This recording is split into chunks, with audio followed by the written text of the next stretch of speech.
এ কোন পশ্চিমবঙ্গে আমরা বাস করছি, যেখানে কলকাতার মেয়র তথা রাজ্যের মন্ত্রী, যিনি সর্বসমক্ষে এমন কথা বলতে পারছেন? কি সেই কথা? শুনুন তবে আপনারা।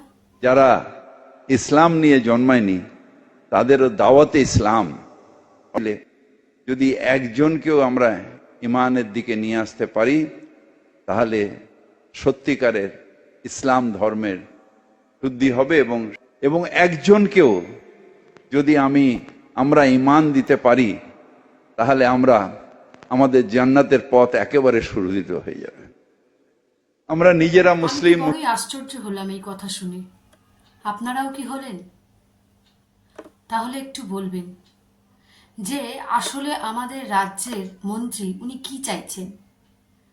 আজকালকার এই সোশ্যাল মিডিয়ার যুগে উনি কলকাতাবাসী তথা পশ্চিমবঙ্গবাসী তথা গোটা বিশ্বে উনি কি বার্তা পৌঁছতে চাইলেন?